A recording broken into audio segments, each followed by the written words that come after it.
ainda é muito tímida, né? São muito tímidos a participação dos municípios que estão realmente estruturando com efetividade os serviços. Né? E trazendo essa realidade, né? Quando veio colocado esse tema, que é altamente polêmico para a gente discutir, né? Diante dessas distorções, quando vamos a campo junto aos municípios, junto aos gestores, junto aos profissionais de ponta, né, nós temos ainda muitas dúvidas, né, quanto à efetividade desses serviços, tanto para o programa Farmácia Popular e que impacto eles vão ter no Farmácia Básica. Ainda não podemos, conversando com gestores, conversando com os profissionais de ponta, ainda não temos como avaliar. Né? Nesse processo, nós estamos ampliando esse debate na própria CIT, na própria tripartite.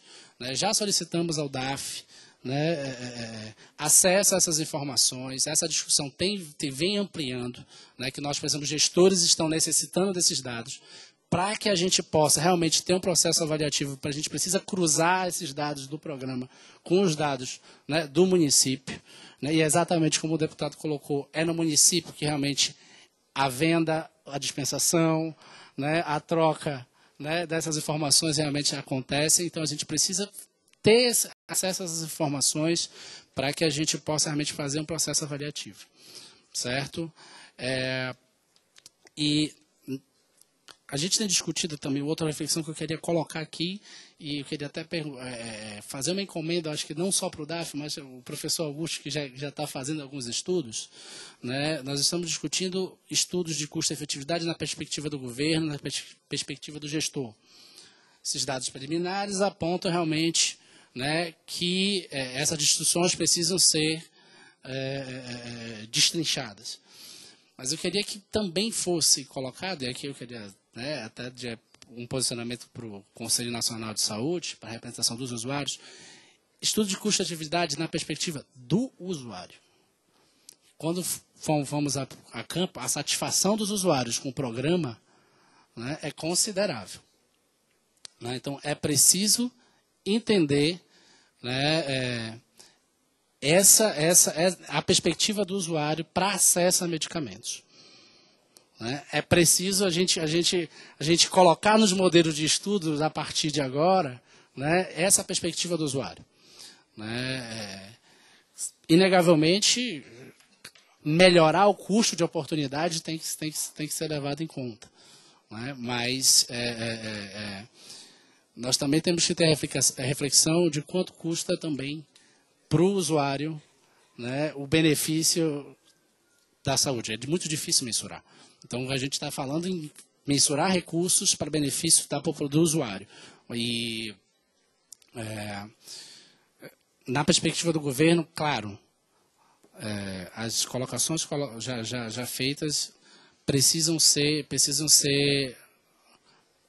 amplamente discutidas.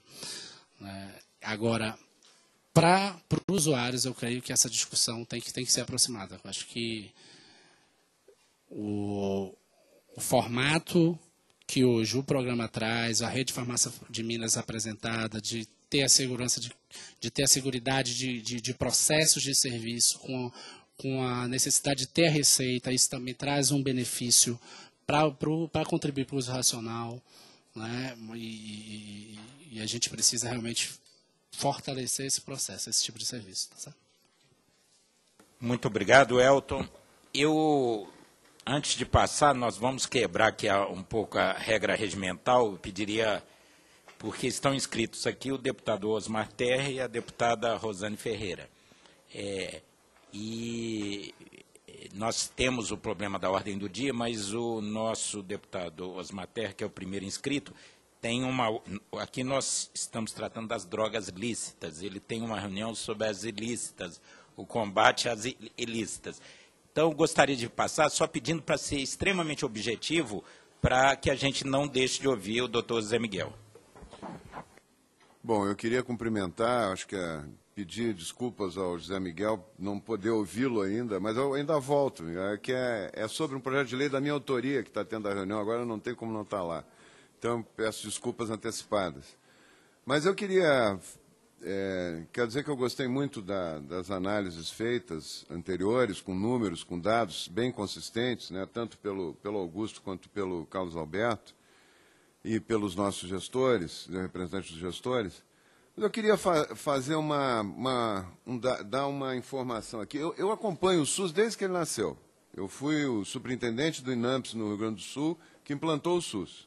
Fui o primeiro prefeito a fazer gestão plena e colocar a equipe de saúde da família. Trouxe o pessoal de Cuba, inclusive, para me ajudar. Naquela época não tinha o programa de saúde da família, não tinha nada disso.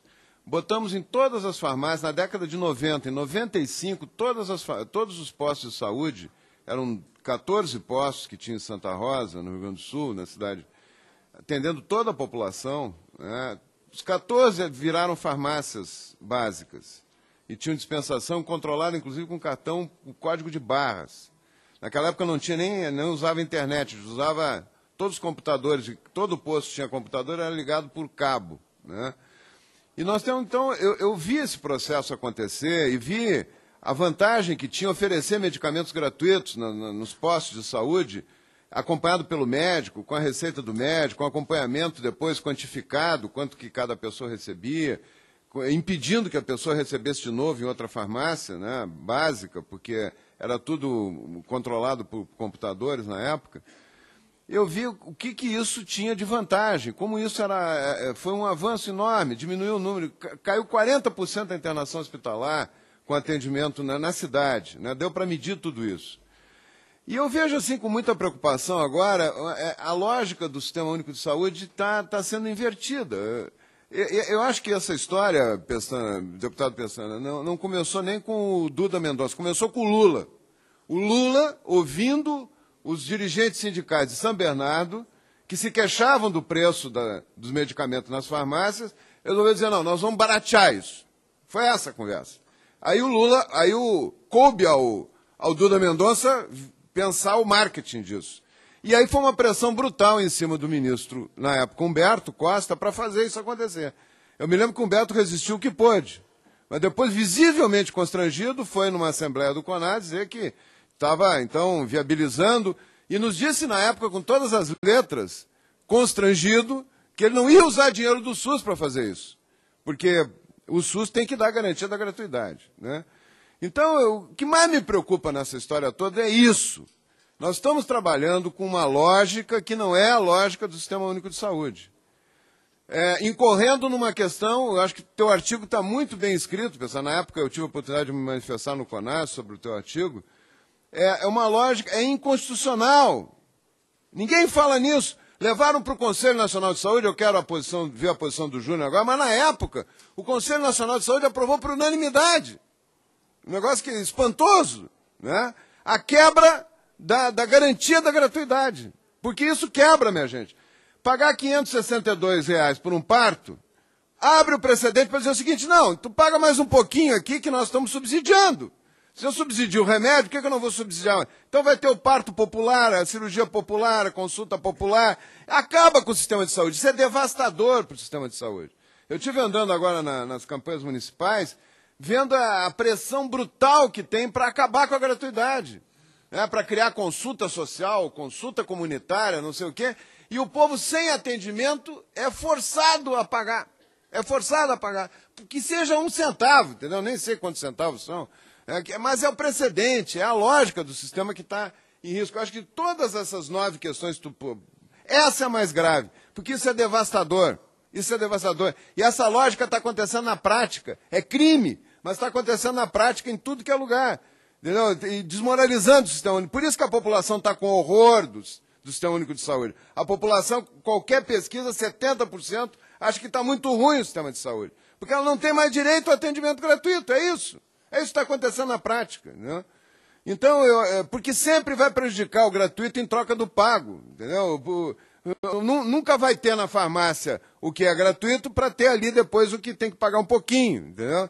E com esses custos elevados. Né? Então, eu queria manifestar isso, né? Essa preocupação com a gravidade desse assunto. Né? Eu acho que a farmácia popular, O ministro avançou numa questão, eu acho que o ministro Padilha avançou numa questão, ele está garantindo a gratuidade de alguns medicamentos. Se todos fossem gratuitos, a gente podia discutir se é melhor distribuir nos postos de saúde ou distribuir nessa rede, de que maneira fazer. Mas enquanto tiver medicamento sendo pago, complementado pelo usuário, é crime. Isso é crime constitucional. Isso não resiste a uma discussão no tribunal, no Superior Tribunal Federal. Né? E isso está abrindo precedente para o resto. Hoje, é raro o município onde o atendimento gratuito é garantido para a população com rapidez. Porque é gratuito, leva 2 anos para fazer uma cirurgia, 3 anos para fazer uma cirurgia. Agora, se pagar um pouquinho, sabe como é que é? A cirurgia popular, aí já faz no mês seguinte. Então, falta dinheiro, está muito ruim isso. Essa história da emenda 29 ter terminado a montanha parindo um rato, entendeu? Foi muito grave também para o sistema de saúde, e acho que nós temos que fazer alguma coisa, não dá para ficar de braço cruzado com isso. Agradeço as palavras do ex-secretário do Rio Grande do Sul e deputado Osmar Terra. Consulta, Rosane, é uma colocação rápida, que aí já esgotamos a sua fala e passamos imediatamente para o José Miguel. Eu quero ouvir, eu estou muito dividida aqui, porque eu tinha que estar me pronunciando no plenário, estou inscrita, eu tenho que estar na Comissão das Drogas, mas eu quero ouvir o doutor José Miguel antes de falar. Então, com a palavra, o diretor do Departamento de Assistência Farmacêutica do Ministério da Saúde, gestor dessa área, o doutor José Miguel, que já passou pelo município, já passou pelo Estado e agora está no Ministério da Saúde, então tem uma larga experiência na gestão do sistema. Ok. Obrigado ao secretário Marcos Pestana, cumprimentar ao deputado Osmar Terra. Esse assunto, deputado, ele nunca termina, e a gente vai ter oportunidade de, em outros momentos. Bom, foram tantas as questões que eu fico aqui em dúvida se eu faço um racional da apresentação ou de imediato presto algumas informações. Eu acho que, inicialmente, assim, eu não sou a pessoa mais adequada para discutir a constitucionalidade. Eu sou farmacêutico, há posições contrárias, posições divergentes a isso. Eu acho que já houve, inclusive, o pronunciamento da Justiça em relação a isso no ano de 2006, e foi considerado legal. Então, eu acho que precisaria retomar isso, ver nos anais das casas no judiciário para ver as bases daquela definição. Pegando a 8ª questão, deputado Marcos Pestana, o controle social no farmácia popular. O Conselho Nacional de Saúde tem uma comissão de assistência farmacêutica, eu participo, o Júnior participa, outros colegas participam. Nós nos reunimos pelo menos umas 4 vezes por ano e discutimos exaustivamente o problema da farmácia popular. Por outro lado, quero trazer a informação de que as 2 últimas conferências nacionais de saúde, que é a expressão máxima do controle social e da opinião da população brasileira sobre o SUS, as 2 conferências reafirmaram a importância do programa e a necessidade do fortalecimento do programa. A 13ª e a 14ª. Então, eu acho que o debate posto à mesa, ele é importante para que a gente aperfeiçoe o programa, observe o programa nas suas bases conceituais, verifique as questões que estão postas, se elas são do ponto de vista do custo, do preço, custo-oportunidade, qualquer tipo de custo que a gente queira trabalhar. Agora, é um programa que, na base, como ele está colocado hoje, na base social, como diz o Elton, é um programa que tem 78% de aprovação da população. Teve em 2010, há indicativos de que essa aprovação tenha ampliado em razão da gratuidade. E a gratuidade hoje, dentro do programa de farmácia popular, representa 76% de todo o movimento do farmácia popular. Todo o movimento do farmácia popular é 76% diabetes, hipertensão e asma. As outras doenças, glaucoma, osteoporose, rinite, eles representam apenas 24% do programa. Então, a definição da PEC 141, do ponto de vista da execução orçamentária e daquilo que conta para a emenda constitucional, a partir de 2012, porque a lei é de janeiro, é muito recente, em 2012, os 76% que é gratuito vai contar na emenda constitucional, os 24% que não é gratuito fica fora do cômputo da emenda constitucional. E como não estava parametrizado isso anteriormente, o Ministério da Saúde, a área de orçamento, a Secretaria a SPO, fazia o cômputo dos gastos do farmácia popular na conta da emenda, né, para o cômputo da emenda. Pode avançar aí um slide, por favor?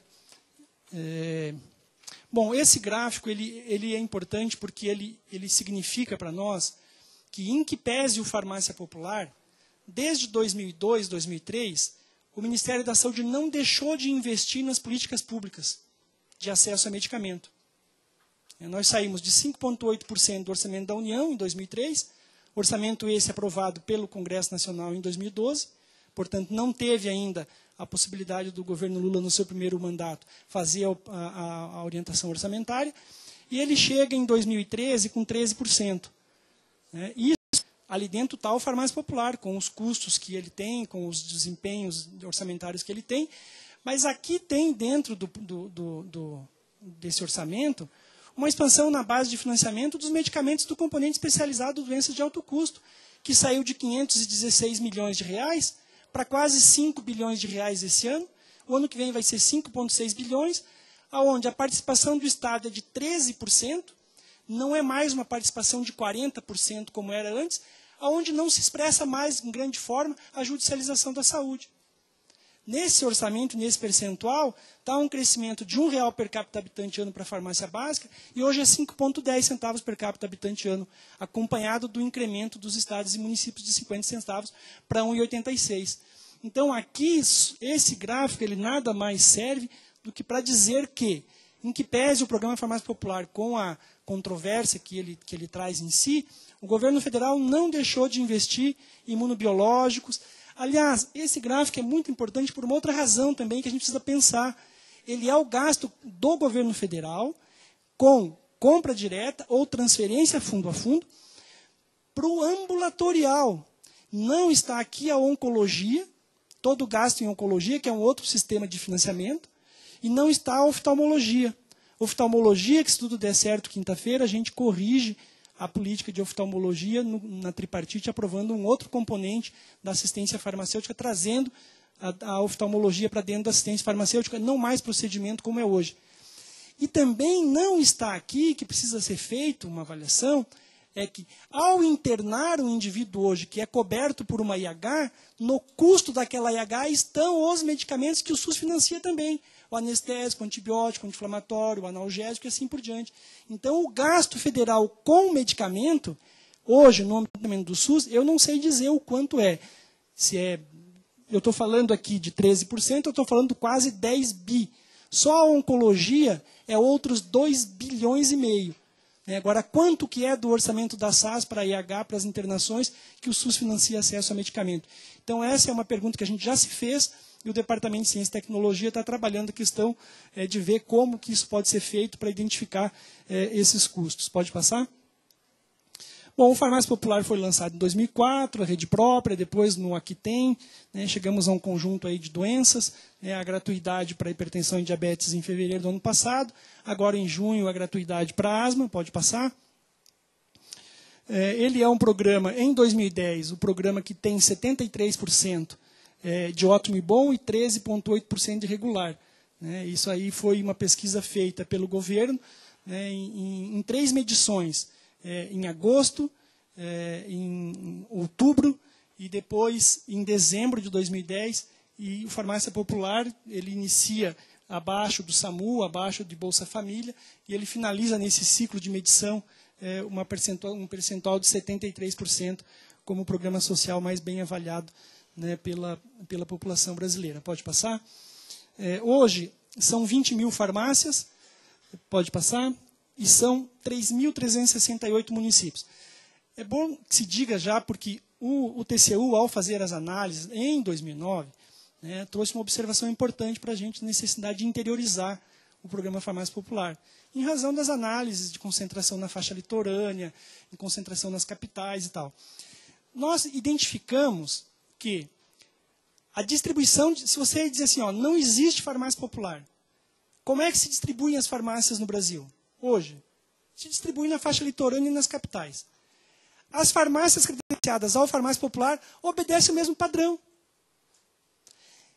Então, a iniciativa do empresário, proprietário, seja ele farmacêutico ou não, de aderir ao programa, está relacionado com outros aspectos Porém, na análise que o TCU fez e o que nós estamos, pode passar aí, nós temos 2.365 municípios que estão no mapa do Brasil Sem Miséria, portanto, tem bolsões de miséria, bolsões de pobreza. Hoje, o foco principal para associar farmácias ao programa Farmácia Popular são farmácias nestes municípios. Então, nós já temos, dos 2.365, 1.088 municípios que têm pelo menos uma farmácia privada ou da rede própria para prover acesso a medicamento no conjunto dos municípios. Claro que aí você vai ver que São Paulo está dentro desse mapa, o DF está dentro desse mapa, mas você tem municípios no interior do Piauí, interior Santa Catarina, meu estado, tem também. Então, essa é uma perspectiva que a gente, hoje, olhando para o programa, prioriza e dá atenção a ele. Aqui, quando eu comparo antes da gratuidade hipertensão e diabetes, e eu comparo agora, em setembro, que isso é um dado de setembro, nós temos um programa que atendia antes 1.200.000 brasileiros por mês, e hoje atende 4.728.000 brasileiros por mês, atendendo nesse período quase 15 milhões de brasileiros. E no total, Marcos, no conjunto de 2006 até agora, nós estamos chegando a quase 19 milhões de brasileiros. Então, é uma perspectiva bastante interessante. Você ouvir, como várias mídias já divulgaram e produziram, não é publicidade nacional do governo, são as mães dizendo, ai, que bom, agora eu não preciso mais vender alguma coisa para comprar o medicamento de asma, ou agora eu não preciso mais ficar preocupada porque o medicamento está de graça na farmácia. Não. São 14 milhões de CPFs. Quando você vai no BI do Sistema Farmácia Popular, você tem os coincidentes, que ele é hipertenso, ele é diabético, ele às vezes usa um medicamento para rinite. Então, a exclusão e a separação, porque aí seria um número muito maior. Pode passar? Essa divisão por região, a gente vê o Centro-Oeste e o Norte como duas regiões importantes, impulsionadas a partir da gratuidade. Então, essa premissa de que o programa tem que interiorizar, ela realmente chegou com muito mais vigor em regiões mais distantes, como o Centro-Oeste, porque o fator limitante para ser associado ao programa é a internet, porque o programa exige que essa transação seja feita online. Se a farmácia não tem uma rede de internet, ela não vai conseguir cumprir aí os requisitos. Pode passar? Aqui tem uma informação muito rica, muito importante para nós, que é preciso que a gente olhe para ela com muito cuidado para fazer a melhor reflexão possível. Nós identificamos que em 2011, comparado a 2010, nós tivemos 2.756 internações para os diversos CIDs do diabetes a menor. Nós vimos com uma curva crescente de internações, 132 mil, 141 mil, 148 mil, 145 mil. Aqui deve estar trocado o número ali. E quando eu vou olhar o ano de 2012, os 8 primeiros meses, eu vejo que tem uma tendência de diminuir de 145 mil internações para 139 mil internações por diabetes. Pode passar? Essa referência eu vou encontrar também na hipertensão. Eu tenho uma curva crescente.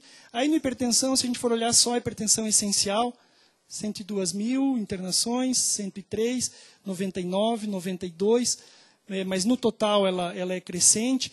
E a gente vai ter, provavelmente, 85 mil internações por hipertensão essencial. Então, essa discussão do custo-efetividade do programa, ela precisa...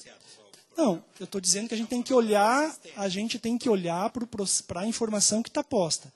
Eu não posso dizer que não é decorrente da gratuidade do acesso, porque cresceu 5 vezes o acesso na hipertensão, cresceu 4 vezes o acesso na diabetes, e há um fato novo, que é a gratuidade. Então, as pessoas, ao acessar o medicamento, pode né, e a gente está querendo entender esse momento. Se reduziu em função do farmácia popular ou de melhoria das outras condições, atenção primária e etc. Até porque tem um dado importante que essa pesquisa que o nosso colega do TCU coloca, ela está saindo do forno. Né? Ela está, dia 1º a gente apresenta para o secretário, e a gente já tem um indicativo de que, como a receita deve ser validada de 4 em 4 meses, 42% das pessoas fizeram mais consultas na atenção básica do que faziam antes, por uma exigência do programa. Então, provavelmente, um acompanhamento clínico muito mais cotidiano. Pode passar? Bom, a questão dos preços, é preciso que a gente diga o seguinte. A riqueza do farmácia popular, com os preços que pratica, é permitir que uma farmácia isolada no interior do Brasil consiga comprar e vender naquele preço, sem prejuízo, e ao mesmo tempo que acomoda uma farmácia na rede, na Avenida Paulista, comprar e vender naquele preço. Os modelos são distintos. Jamais o poder de compra da Secretaria de Estado da Saúde da Bahia, que comprou 3.600.000 cartelas de um contraceptivo, que comprou direto da indústria, vai ser igual ao poder de compra de uma drogaria que compra 5 cartelas por mês, 10, 15, de um distribuidor. Então, na formação de preço, que é um pouco a inquietação que todos nós temos, você tem uma regulação econômica posta, que são as margens da cadeia, da indústria, do varejo e da própria drogaria, e o farmácia popular não vai fazer uma intervenção nesse mercado, porque aí seria dar um sinal, né, para o cenário de varejo e também para a indústria, que a regra de formação de preço no Brasil vai mudar em relação ou em função do farmácia popular. O que a gente fez foi, em 2009, fazer uma redução dos valores de referência. Nós estamos trabalhando muito fortemente numa proposta que a gente está ainda debatendo internamente com o ministro, porque há uma dificuldade que precisa ser entendida, que os modelos não são comparáveis, pelas características que eu já expliquei. Se eu reduzo muito o preço de referência do farmácia popular, eu não dou condições para a drogaria isolada, que é 60% dos meus parceiros, de comprarem.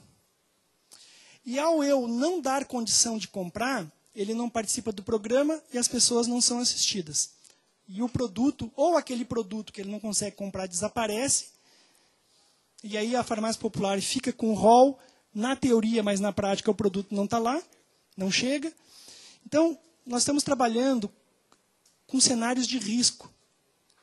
Qual é o limite possível de redução? Que eu preserve o programa, porque o programa não vai desaparecer. E eu sou franco nisso. Até 2014, o compromisso da presidenta então, nós temos aqui aprimorar o programa. Por isso que estamos aqui trabalhando. Então, esse dado que veio à tona, só para exemplificar, o que era 163 vezes, na matéria posta pelo jornal, ao checarmos a informação no banco de preço, aquela cartela que tem 21 comprimidos, foi lançado o valor de 1 comprimido, e não multiplicou por 21. Então, o que era 163 vezes, e havia uma dúvida se a informação era do município de Salvador ou da Secretaria de Estado de Saúde da Bahia, quando a gente compara a informação dos dois, 3,97 vezes maior ou 9 vezes maior. Agora, observe o que é importante. Mesmo sendo uma compra pública, o município de Salvador e o Estado da Bahia têm preços distintos para o mesmo produto. Muito provavelmente o município de Belo Horizonte, comparado com o município de Barbacena, ou o município de Florianópolis, ou o município de Londrina, qualquer município, os preços também não serão os mesmos. Também não serão os mesmos. Então, tem elementos que fazem com que a gente possa ou precise refletir além, e eu não estou nem dizendo que ali no preço, pode passar, no preço da secretaria, nós estamos falando do valor unitário. Qual é o custo que tem para manter a estrutura operando, a farmácia aberta, os funcionários, o serviço, o aluguel, e, por outro lado, também a farmácia. Então, essa análise de custo, ela é importante para nós. Agora, veja, gente, não serão iguais. Não dá para eu vir aqui e dizer, deputado Marcos, eu vou botar o preço do farmácia popular igual ao preço da compra pública. Primeiro, eu teria uma dificuldade para dizer qual compra pública, né, de que município ou de que estado. E segundo, que se fizer isso, nós matamos o programa Farmácia Popular. Mas essa é a questão. Né? É o confronto de duas alternativas. Isso. Nós matamos o programa Farmácia Popular. Então, o que era 40 vezes uma vez, porque em mais uma oportunidade, a cartela com 35 foi lançada uma única vez.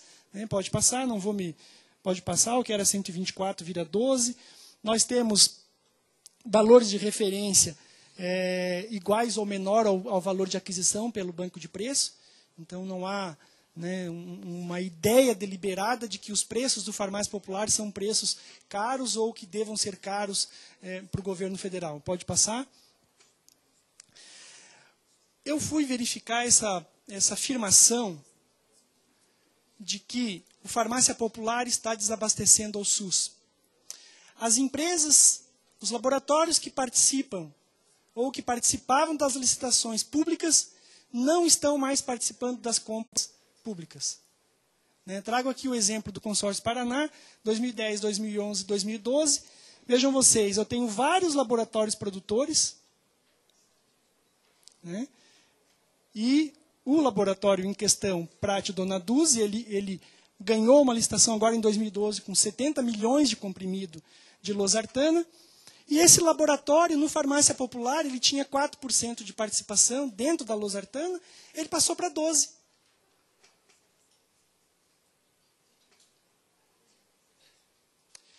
Eu tenho aqui, não tem nenhuma projeção para fazer isso, em relação aos preços que a compra pública do Consórcio Paraná fez ao longo desses anos, e a variação de preço, tem casos que inclusive diminuiu.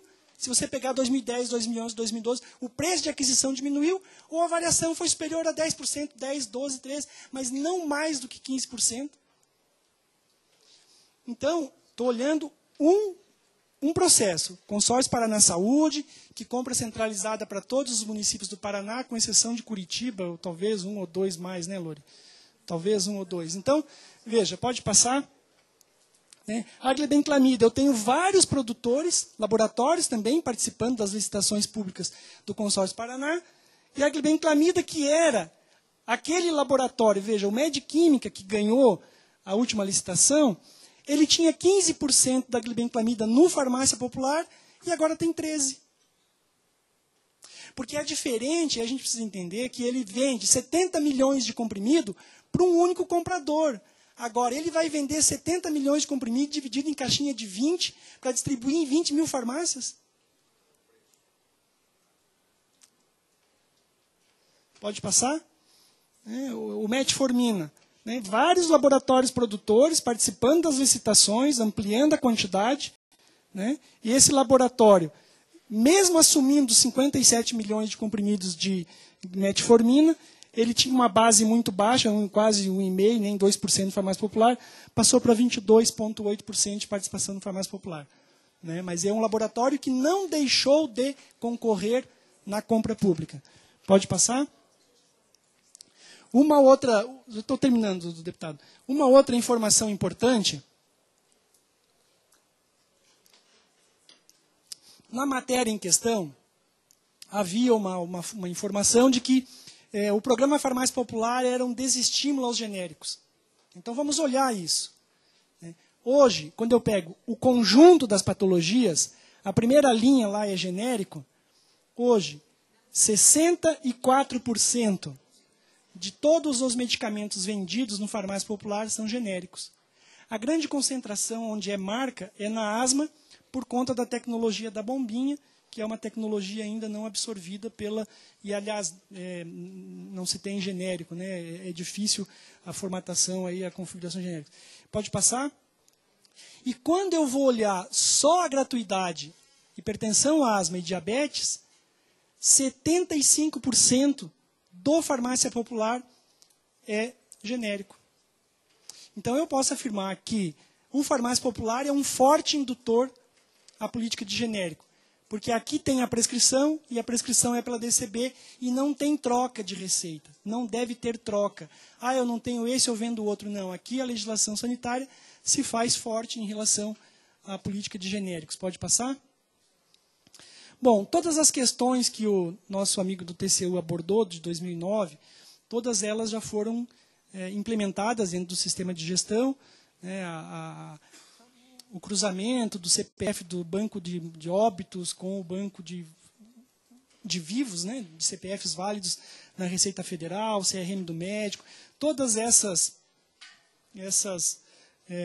observações foram feitas, foram atendidas, né, dentro do programa. Pode passar. Chamar a atenção de um... Assim, nós temos os computadores cadastrados, o GBuster, que é um serial identificado de cada máquina, está cadastrada, os vendedores estão cadastrados. A gente tem relatórios, deputado, de transações não efetuadas porque o CPE, a senha do usuário não conferia, ou porque aquela máquina não estava cadastrada. Então, tem no BI do sistema o conjunto de transações não autorizadas por diversas razões. O CPF não é válido, o CPF está no óbito, né? Bom, o que eu queria chamar a atenção aqui desse processo de controle, nós hoje temos uma informação que para nós é muito rica, que é comparar, eu tenho a possibilidade de comparar o quanto que aquela drogaria comprou de um determinado produto versus quantos comprimidos ela está me cobrando. Se ela não tem compra suficiente para justificar o que ela está vendendo, ela cai na malha. Agora, em agosto, nós colocamos 318 empresas na malha, conexão suspensa, porque elas não têm capacidade ou não têm compra compatível com a venda que elas estavam tentando, enfim, validar dentro do programa Farmácia Popular como mecanismo de controle. Pode passar? Aqui, conexões suspensas são, de 2009, quase 2.000, agora até o mês 8 nós temos 488 empresas. Conexão suspensa não é o descredenciamento, o DenaSUS vai a campo, poderá vir ou não, né?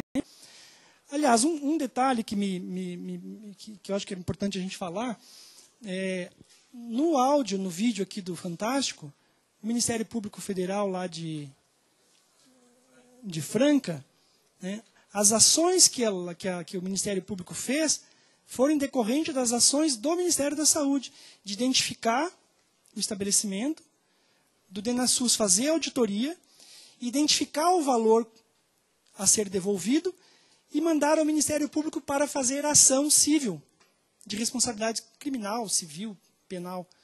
Então, só para dizer que, e aí a gente precisa estar dizendo sempre, porque parece que o governo é ineficiente, né, o Ministério Público só tomou aquela ação porque ele recebeu o relatório qualificado do Ministério da Saúde, não fez nada além de fazer as responsabilidades que lhes são inerentes das atribuições do Ministério Público. Pode passar? Empresas multadas, pode passar? Descredenciadas, acho que mais uns 2 talvez, pode passar aí? Bom, aqui nós fizemos no Conselho Nacional de Saúde, foi semana passada, uma apresentação e nós estamos inserindo no sistema de vendas do Farmácia Popular o número do cartão SUS. O DataSUS nos ofereceu esse cronograma. A partir de dezembro, esse dado vai estar disponível. Ainda tem um período de customização dos sistemas das farmácias, um período de conviver junto CPF e cartão SUS, e a previsão de entrada... Quer dizer, as vendas serão pelo cartão SUS, talvez, a partir de junho do ano que vem, mas já em dezembro, na competência de dezembro, em janeiro, a gente já consegue dar ao gestor local, estadual ou municipal, dependendo aí da combinação a ser feita, quem são os usuários hipertensos, diabéticos, enfim, que pegam no farmácia popular e que, porventura, não estão indo mais, né, na drogaria, ou, aliás, no posto de saúde. Então, esse cronograma está aí, é importante que vocês conheçam. Acho que ele é o último. É isso? É o último slide? Então,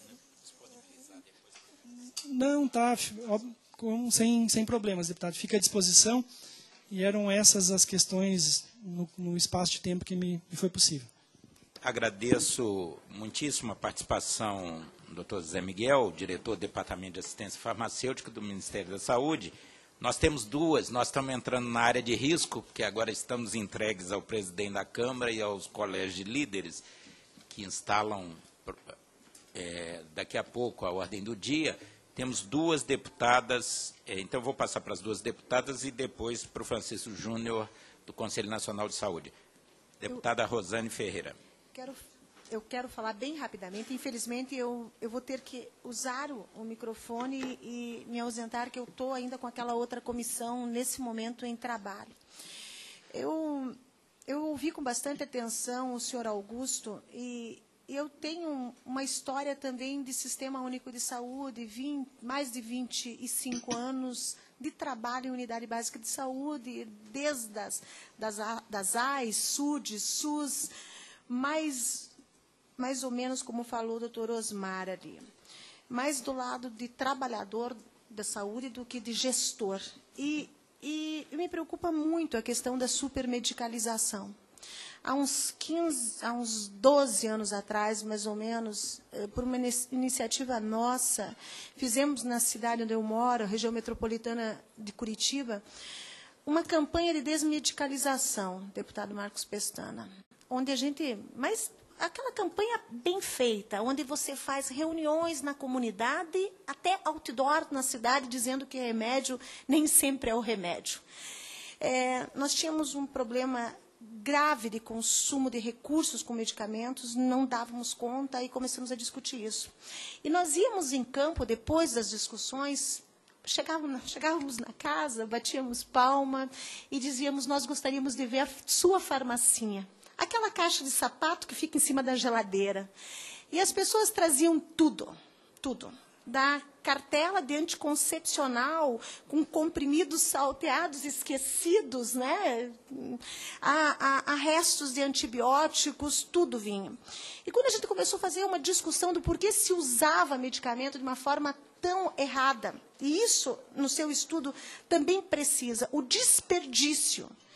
E tinha todas as desculpas, desde, eu peguei esse remédio no posto, mas o médico que me receitou, ele nem ralou a mão em mim, e aí eu não sei se esse remédio é bom ou não é bom. Então, vinha desde a forma com que ela é prescrito o medicamento, até a questão, não, eu tomei 2 dias e melhorei, eu não preciso tomar os 7. Né? E aquela falta de orientação do importante da posologia, tudo acontecia.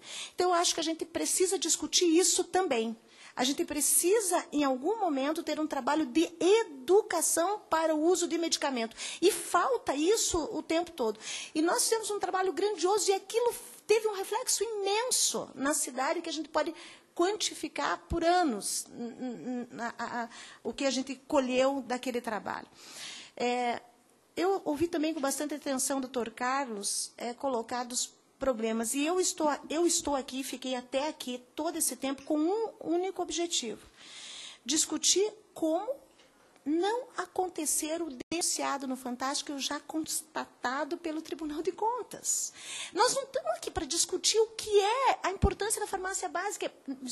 Eu sou enfermeira, não sei se a deputada Carmen, enfermeira como eu, concorda. É inquestionável isso, não dá para questionar.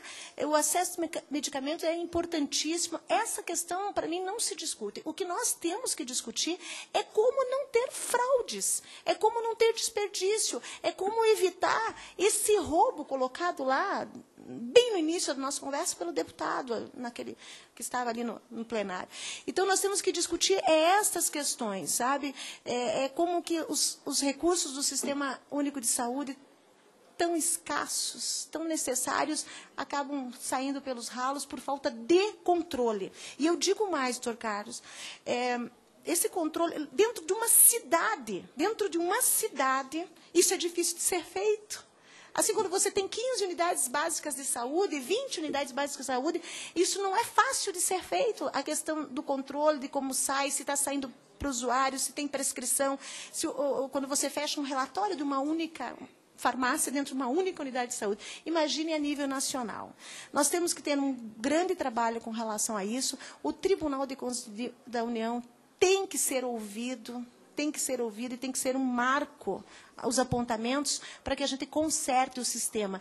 Eu tuitei no início dos trabalhos que nós estávamos aqui discutindo a questão do problema denunciado para o Fantástico. Aí eu recebi uma série de respostas dizendo assim, mas deputada, precisa o Fantástico denunciar? Precisa o Fantástico? Nós não queremos mais isso.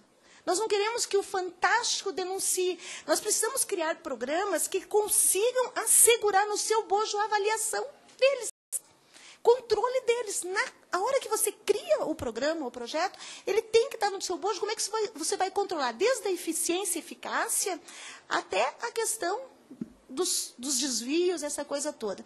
Então, obrigada, deputado Marcos Pestana. A gente tem que trabalhar isso. Eu quero ficar atenta quando nós tivermos o relatório final desta audiência pública. E eu quero ver o compromisso posto pelo governo em todas as esferas, municípios, Estado e Federal, no sentido de que nós possamos estancar esses mecanismos de desvios do Sistema Único de Saúde. Obrigada. Agradeço as palavras da deputada Rosane Ferreira, alertando que realmente a discussão é essa. A atenção primária, a atenção básica farmacêutica está fora de questão. A questão é o confronto de modelos, e que nós precisamos aprofundar. Queria passar mais 2 inscrições. Então, antes que a luzinha amarela acenda aqui, Carmen Zanotto, depois a deputada Érica e o deputado Assis.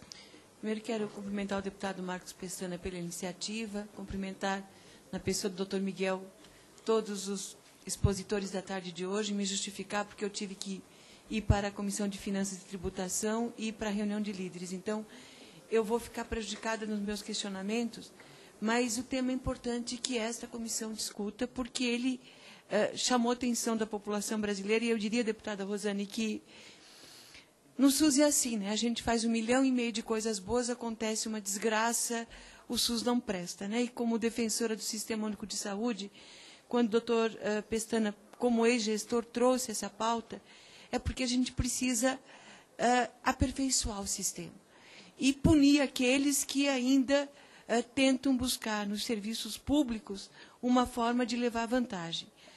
Por outro lado, nós temos dois modelos postos, que é a farmácia básica dos municípios e a farmácia popular.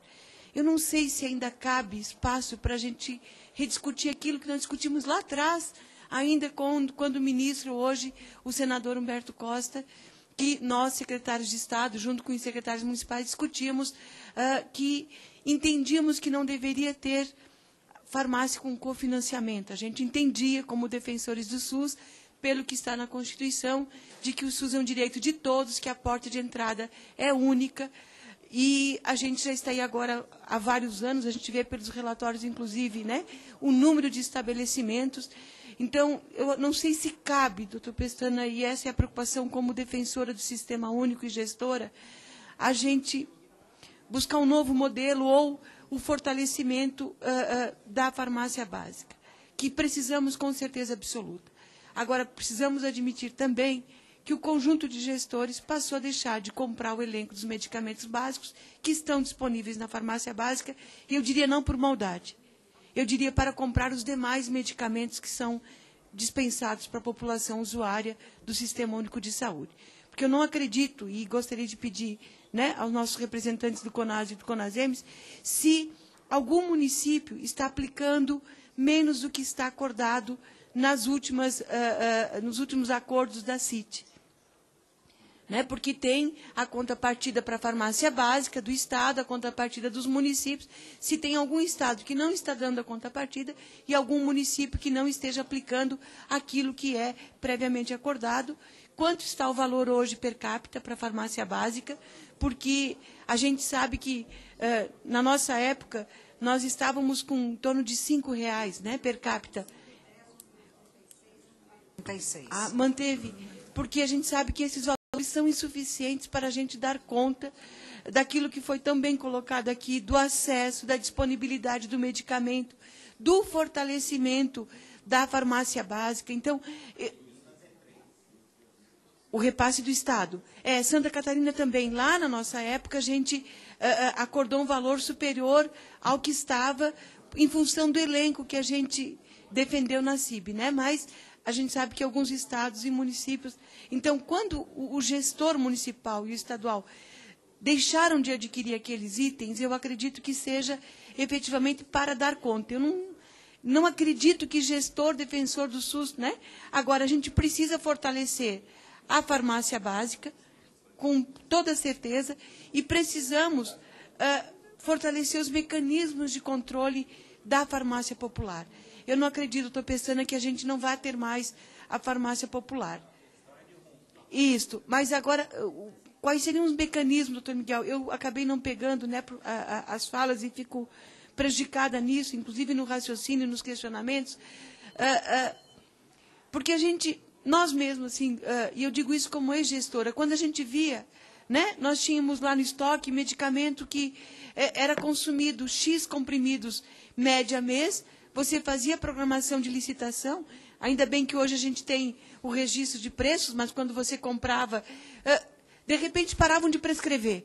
O que você faz com o medicamento que você já tinha e vinha uma onda, não se prescrevia mais, né? Eu acho que isso tudo a gente precisa, nós precisamos fortalecer mesmo os genéricos, gente. Eu acho que é uma bandeira que a gente precisa ter no país para que a gente possa ter medicamentos acessíveis à população, em especial acessíveis aos gestores, ou seja, que o gestor consiga comprar para disponibilizar, porque essa que é a grande defesa do Sistema Único de Saúde. E este debate é importante por quê? Porque mostra que a nossa comissão não está insensível, mesmo quando a gente é chamado a atenção através dos grandes veículos de comunicação. Nós agora na enfermagem estamos vivendo um grande dilema, né? Os nossos estudantes errando a via de administração, levando a óbito, né? Então, esse caso aparece. Agora não aparece os milhares de casos em que um estudante salvou a vida quando um paciente parou num andar e ele reanimou até chegar ao restante da equipe. Lamentavelmente, nós vivemos esse dilema no Sistema Único de Saúde, que eu quero dizer, tem problemas de gestão, sim, mas com certeza absoluta nós precisamos aprimorar e ampliar os recursos financeiros para a gente dar conta das demandas. Obrigada e parabéns, doutor Pestana. Obrigado, deputada Carmen Zanotto. Eu costumava brincar, porque tem um samba do Assis Valente, que não é o Assis Carvalho, o sambista que o Chico gravou, que a dor da gente não sai em jornal. No SUS é invertido, só a dor da gente que sai no jornal. Os méritos e resultados não saem. É o inverso do samba do Assis Valente. Deputada Érica Cocai. Eu queria parabenizar a oportunidade que estamos tendo todas e todos de fazermos essa discussão, que me parece que é absolutamente relevante, que é a assistência farmacêutica, como seria o modelo de gestão. Ou se é possível você construir modelos de gestão, não apenas um modelo, mas que você possa estar atendendo ao conjunto da população brasileira. Mas me surpreende, de sobremaneira, os dados foram aqui apresentados pelo Ministério da Saúde. Primeiro, o dado, que é inequívoco, de que houve um aumento do acesso. Isso é absolutamente fundamental. Então, nós temos uma assistência medicamentosa que está sendo mais acessível ao conjunto da população. E nós temos hoje uma política de dispensação de medicamentos que ela está associada, inclusive, a outros programas, na perspectiva de estabelecermos uma transversalidade que é absolutamente fundamental para que nós possamos qualificar as políticas públicas. Nós recentemente tivemos o lançamento do Brasil Carinhoso, que estabelece, inclusive, o nível de acesso à medicação para as crianças de até 6 anos, dentro de um programa que versa sobre várias ações na intersetorialidade, absolutamente fundamental para considerarmos os direitos indivisíveis e, portanto, interrelacionados. Se são indivisíveis e interrelacionados, obviamente, nós temos que ter políticas públicas também indivisíveis e também interrelacionadas. Então, portanto, a assistência medicamentosa ela passa a ser incluída em programas que dizem respeito a você desenvolver e arrancar e deixar para trás no Brasil o nível de exclusão absolutamente doído que esse país que tem tantas dificuldades em fazer seus lutos da escravidão, da ditadura, do colonialismo, tem enfrentado. Então, portanto, me parece que esse é um dado inequívoco. Nós temos um aumento do acesso a população a essa medicação. Nós temos, obviamente, que nós não podemos estabelecer uma lógica única de nexo causal, mas nós temos também uma diminuição do nível de internação da população que tem patologias, que tem hoje a gratuidade ou que tem hoje a medicação ofertada nas farmácias populares. São dados que não podem ser desconsiderados. E se nós vamos analisar os custos e benefícios, nós também temos que analisar custos e benefícios, incluindo, inclusive, o que significa de eliminação de custos futuros com agravamento de patologias que pode ser evitado a partir do acesso mais generalizado e mais democrático dessas medicações que o programa de farmácia popular ele estabelece. Então, portanto, isso são elementos que me parece que devem ser considerados, até porque nós não temos, penso eu hoje, uma estrutura que possibilite que nós tenhamos esse nível de acesso à medicação sem contar com a farmácia popular. E digo isso pelo que entendo e vejo da própria comunidade. Isso não pode ser desconsiderado. Um programa que tem mais de 70% de aprovação da comunidade não pode ser desconsiderado. Então, portanto, nós precisamos, a partir daí, ver o que é possível construir como mecanismos de controle.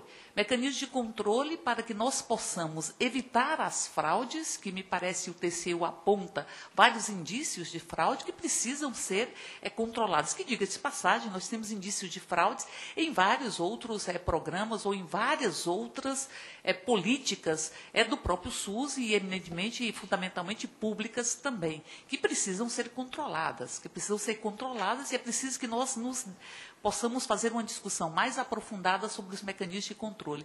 E o outro aspecto diz respeito à denúncia que aqui foi pontuado do nível de desabastecimento na rede pública. Isso precisa ser regulado, porque nós não podemos permitir que tenhamos uma transferência, ou seja, e que você deixe de contar com as farmácias básicas e com a rede pública exercendo a sua função precípua. E, por fim, digo que a ideia defendida pelo nosso sempre presidente do Conselho Nacional de Saúde, o Júnior, de elaborarmos pactos, acho que me parece que nós devemos trabalhar nisso, né?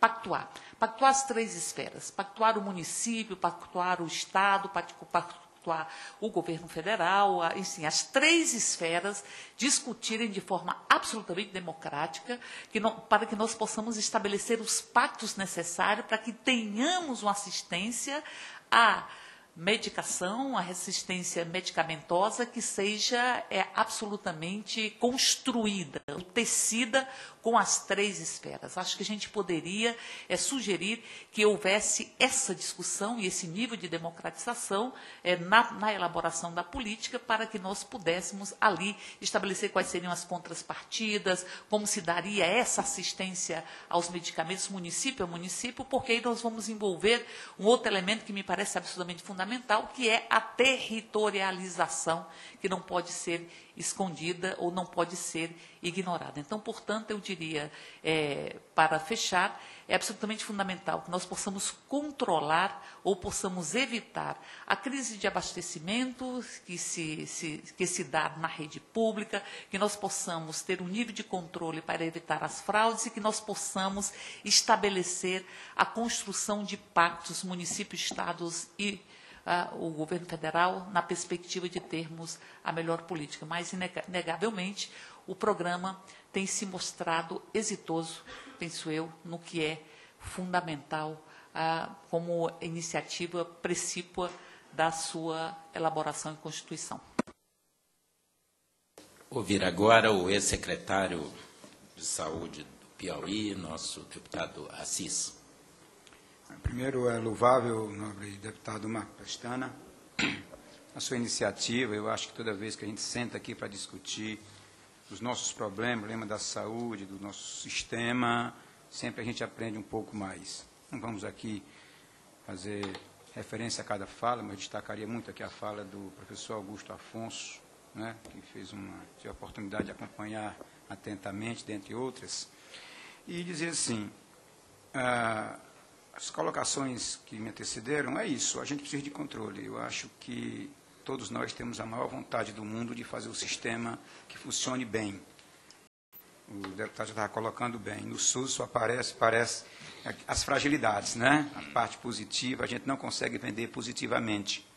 Agora, a gente sabe que tem duas estruturas no mundo que são potentes demais. São as indústrias das armas e as tais laboratórios de medicamentos. É de uma força fora do comum e a gente tantas vezes fica escravizado por conta desses sistemas. Eu acho que a gente tem que estar muito unido para fazer esse contraponto. Do ponto de vista da farmácia popular em si, em que pese a questão mais ou menos ideológica, que não é o caso, não é? Por mais que não fosse o ideal dentro do sistema, mas tem uma resposta muito positiva e uma aprovação popular inquestionável. Então, se é isso que nós precisamos realmente, é melhorar o controle, porque não só na farmácia popular, e é ruim que a gente tinha que nos antecipar a isso, mas nós que fomos executivo, o nobre deputado, a gente, lamentavelmente, termina sendo vítima desse sistema. Quer dizer, esse sistema não acontece essas fraudes que a gente queira, né? Porque a rede, lamentavelmente, ela é muito maior do que isso.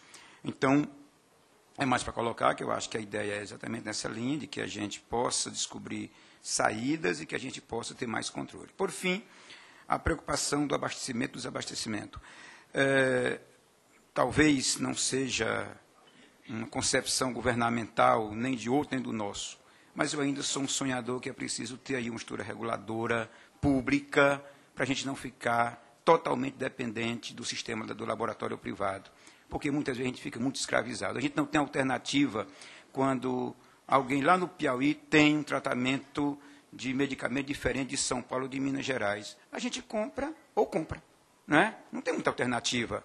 E aí depois a gente fica como nós estivéssemos contribuindo para que isso acontecesse. Então, eu acho que a gente tem uma boa rede universitária, a gente tem outras alternativas, pelo menos para amenizar essa dependência total que a gente tem hoje do sistema privado. Por fim, quero parabenizar a iniciativa, que é louvável a gente poder estar debatendo aqui este tema.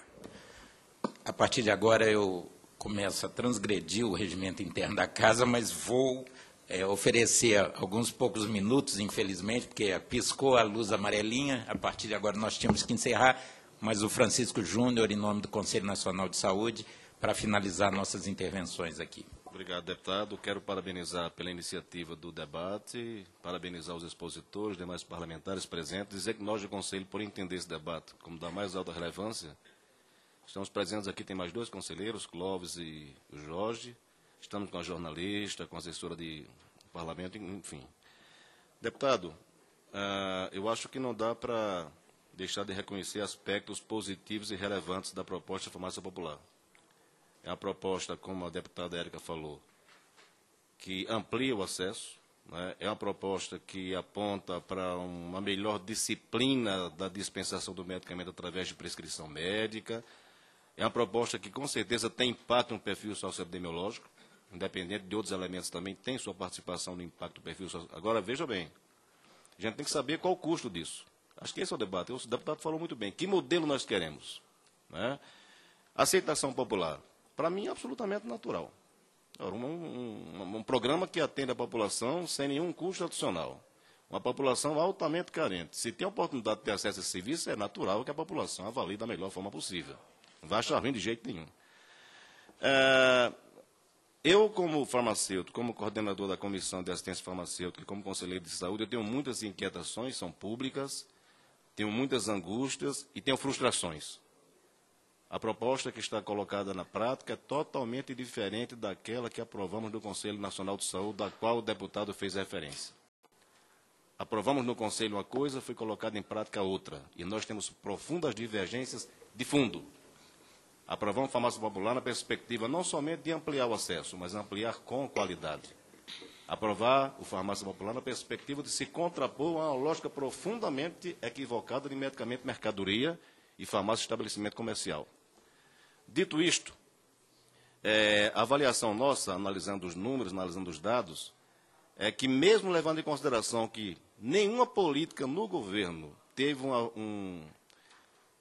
um benefício tão grande na evolução orçamentária quanto esse programa, que tem uma evolução orçamentária que nenhuma outra área do governo tem, mas os números mostram que é absolutamente insustentável. Insustentável. Técnica e politicamente equivocada, porque não se contrapõe à lógica de mercado que está colocada aí. Financeiramente nem se fala. Aliás, do ponto de vista financeiro, a apresentação feita pelo Augusto, para mim, foi demolidora. Não deixa qualquer margem de dúvida. Para concluir, que o tempo é curto, a nossa proposta é que realmente esses 2 bilhões que estão orçados para o próximo ano pudessem ser pactuados com os municípios, com os estados. E aí sim, para ampliar o acesso mais significativamente ainda e com a qualidade de atenção que a gente sempre defendeu da questão do relativo medicamento. Muito obrigado. Obrigado, Francisco Júnior, que presidiu o Conselho Nacional e hoje é membro do Conselho. Nós vamos caminhar para o encerramento. Como dizia o Chacrinha, o programa só acaba quando termina. E esse programa não terminou, essa discussão está em aberto. O confronto, preciso deixar claro, ninguém está se colocando contra o acesso ao medicamento, que é uma questão óbvia. São 2 modelos diferenciados. Eu tenho uma convicção formada, transpareceu nas minhas palavras. Eu tenho um xodó imenso com o programa Farmácia de Minas. Eu não sei se teve congresso anual do Farmácia Popular, mas o usuário do SUS lá em Minas é recebido por um farmacêutico que faz a dispensação na unidade pública. E eles têm um sistema integrando eles, que é o CIGAF, tem um sistema de treinamento e tem um congresso anual de troca de experiências. Então, é uma rede incorporada à equipe de saúde e família conversando de interlocução. Eu não sei, na formação de uma rede assistencial de saúde, com a visão de integralidade, se a farmácia popular não desvia o usuário da rede pública de atenção à saúde integral. Mas isso é uma longa conversa, eu não queria usar a prerrogativa de presidir para ter a última palavra, eu acho que está só se iniciando essa discussão. Não é uma questão só econômica, é econômica também, mas tem a questão do modelo assistencial, do modelo de abordagem, porque é claro. E agora, popularidade, eu tenho muito traquejo, coordenei várias campanhas majoritárias, tenho muito traquejo com pesquisa. E é quase tautológico isso. Se aumentar acesso a medicamento, ninguém vai ser contra. Mas não foi colocado um debate público, não houve um plebiscito entre 2 modelos, com tempo de televisão, com discussão, então é precário. E também a maioria, eu sou um democrata radical, já tive várias filiações de pensamento, e hoje, no mundo contemporâneo, eu me defino como um democrata radical. Pode parecer uma idiosincrasia, o que eu vou dizer, mas nem sempre a percepção da opinião pública, a frio, é a percepção correta. Tem um livrinho muito legal de ler, que é o Escuta Zé Ninguém, do Reich. Então, nem sempre a maioria está apontando para aquilo que é correto. Então, agradecendo a presença de todos os debatedores, nós vamos prosseguir. A sugestão que eu tenho aos gestores é que levem essa discussão para a tripartite, para a Câmara Técnica, onde a pactuação é uma rotina. Mas eu acho o que precisa ficar claro, não é que nós vamos revogar. Eu só fiz uma insinuação naquele artigo de 2004, que achava inconstitucional e que quebrava os princípios do SUS. Mas já que quiseram levar à frente, não é questão de repor o ponto zero. O que é preciso ficar claro é que, em 2011, o orçamento da farmácia popular era menor que da farmácia básica. Agora já é superior em 2012 e vai ser quase o dobro em 2013. Então, está sendo feita uma opção por um modelo, não é questão de anular. Está havendo uma coabitação entre 2 modelos e uma trajetória clara de privilegiamento de um determinado modelo, que eu tenho uma convicção profunda, respondendo à pergunta que eu mesmo fiz no artigo de 2004, se era um avanço ou um equívoco, eu acho que é um equívoco.